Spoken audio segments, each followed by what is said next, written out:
Bismillahirrahmanirrahim. Assalamualaikum warahmatullahi wabarakatuh. Yang terhormat Ibu dosen pengampu Dr. Hajah Hilda Eni Syifa MAG serta teman-temanku PAI 4E yang sangat saya banggakan. Nah, pada kesempatan kali ini saya akan mempresentasikan mengenai media pembelajaran yang telah saya buat.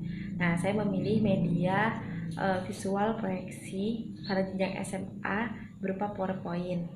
Nah, alasan kenapa saya memilih media ini karena pada saat SMA PowerPoint merupakan media yang sangat saya gemari karena selain menarik, media ini pula memberikan suatu hal yang baru yang belum pernah saya temui pada jenjang sebelumnya. Kemudian di samping itu pula terdapat banyak kelebihan yang dimiliki oleh media pembelajaran ini. Yang pertama, mampu meningkatkan perhatian dan daya tarik bagi orang banyak. Yang kedua, mampu memberikan minat dan keinginan baru. Yang ketiga, mampu pemahaman konsep yang benar. Nah, kemudian mampu memberikan interaksi antara peserta didik dengan lingkungannya atau peserta didik dengan pendidik. Dan terakhir, mampu mengatasi keterbatasan pengalaman yang dimiliki oleh peserta didik. Nah, ini dia media pembelajaran yang saya buat. Nah, ini adalah media pembelajaran yang saya buat. Nah, saya memilih media PowerPoint untuk jenjang SMA. Nah, seperti ini yang saya gunakan ini. Ini cukup mendownload template dari Slides.go. Nah, di Slides.go itu terdapat banyak template-template yang sangat lucu-lucu, unik-unik, bagus-bagus ya, dan banyak pilihannya. Kita tinggal pilih yang kita suka, kemudian bisa kita edit. Nah, jadi ini lebih memudahkan kita dalam proses pembuatannya karena desainnya sudah ada serta menarik dan kita hanya perlu mengedit isi materinya saja. Nah, media PowerPoint ini tergolong ke dalam media visual proyeksi karena disebut visual karena dalam tampilannya itu hanya bisa dilihat oleh indera penglihatan saja. Kemudian media ini juga dapat diproyeksikan menggunakan proyektor. Nah, baik, dan di dalam PowerPoint ini terdapat 3 bagian ya.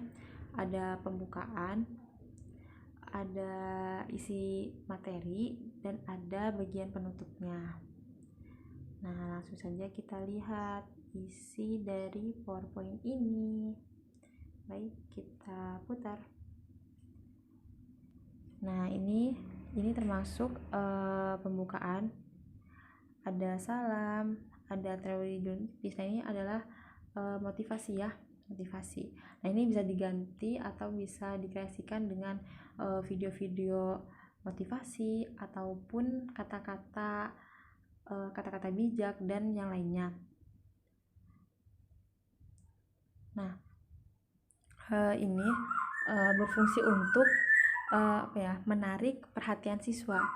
Jadi ketika siswa sudah merasa bosan atau jenuh setelah pembelajaran dari pelajaran sebelumnya, nah kita refresh dengan berbagai motivasi. Nah, ini untuk membangkitkan minat dan semangat belajar siswa. Nah, kemudian ada pertanyaan kegiatan apakah ini? Nah, ini fungsinya untuk memancing siswa sebelum kita menjelaskan materi apa yang akan kita sampaikan. Nah, kita bisa memancing rasa ingin tahu peserta didik.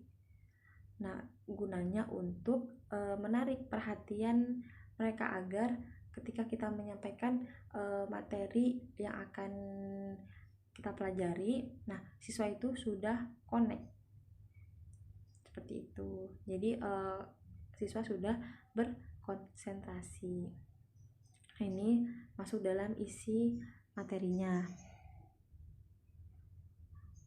Nah, di sini merupakan hal-hal apa aja sih yang ada di PowerPoint ini yang akan dijelaskan dalam materi ini. Jadi terdapat dua surah yaitu Ar-Rum dan Al-A'raf. Ada ayat dan terjemah, ada kandungan ayat, dan ada cerminan perilaku. Oh iya, nah untuk pembuatan PowerPoint hyperlink ini langkah awalnya itu adalah membuat peta konsep. Nah, jadi kita buat peta konsep apa saja poin-poin yang akan dijelaskan. Nah, kemudian ketika kita klik ini, nah ini langsung mengarah pada slides yang dimaksud. Nah, fungsi tombol bumi di pojok kiri atas itu adalah untuk kembali ke menu home. Seperti itu. Kemudian kita pilih kandungan ayat Al-A'raf. Nah, ini bisa langsung ke slides kandungan ayat. Itu ada kandungan ayat 1, ada kandungan ayat 2, kandungan ayat 3. Nah, ini ada menu back. Ini back ke slides sebelumnya. Kemudian ada menu next, ini untuk lanjut ke slide selanjutnya. Nah, seperti itu. Kemudian kita kembali lagi ke menu home. Nah, menu home ini berfungsi untuk misalkan ketika kita sudah berada di slide terakhir nih. Nah, kita ingin mengulang menjelaskan di slide-slide awal. Nah, kita hanya perlu kembali ke menu home.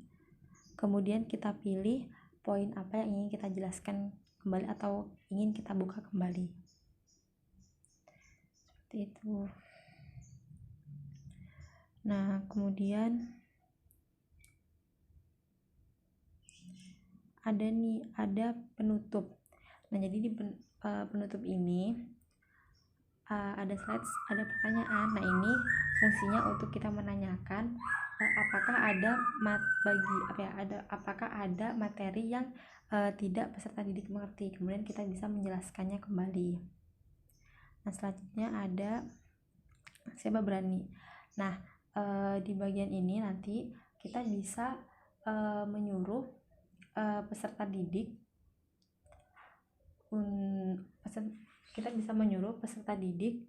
untuk untuk menyampaikan kembali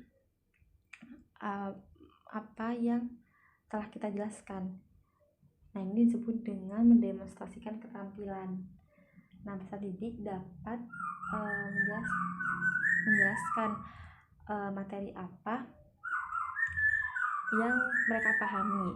Nah, ini sekaligus menjadi bahan evaluasi kita. Jadi sudah sejauh mana tingkat pencapaian siswa dalam mengetahui materi yang kita sampaikan, serta menjadi tingkat keberhasilan guru dalam proses belajar mengajar. Nah, adapun dalam materi ini ada standar kompetensi, yaitu untuk memahami ayat-ayat Al-Quran tentang menjaga kelestarian lingkungan hidup. Nah, kemudian ada kompetensi dasar, yaitu membaca Quran surah Ar-Rum ayat 41 sampai 42 dan Quran surah Al-A'raf ayat 56 sampai 58. Kemudian menyebutkan terjemah dari Quran surah tersebut dan menampilkan perilaku menjaga kelestarian lingkungan hidup.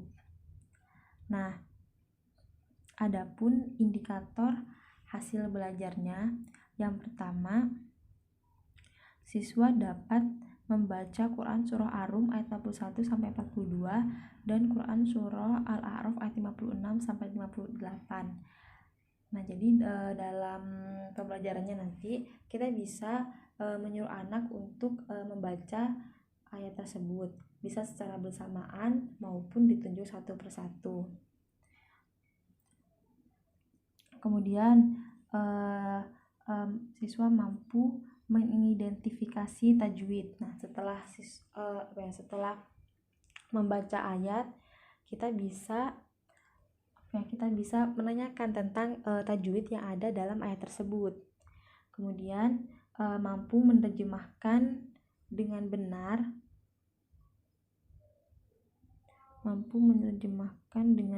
ayat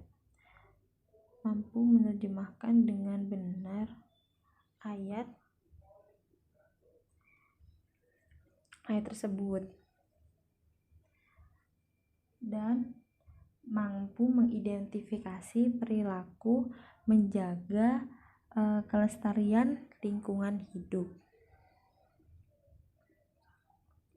Nah, indikator tersebut itu termasuk ke dalam aspek kognitif. Nah, adapun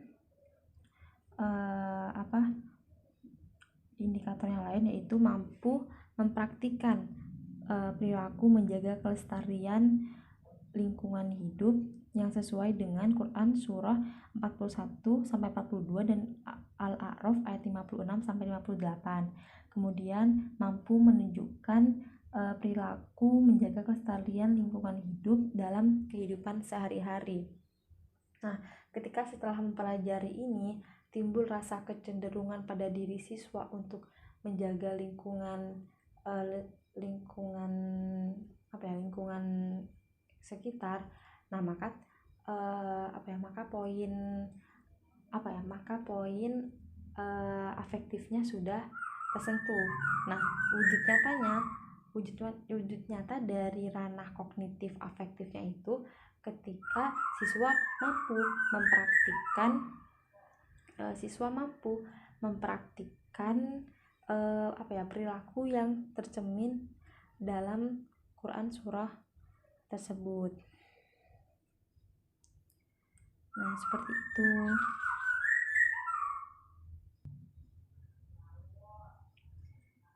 Nah, yang terakhir, jadi dalam penyampaian materi ini usahakan libatkan peserta didik dalam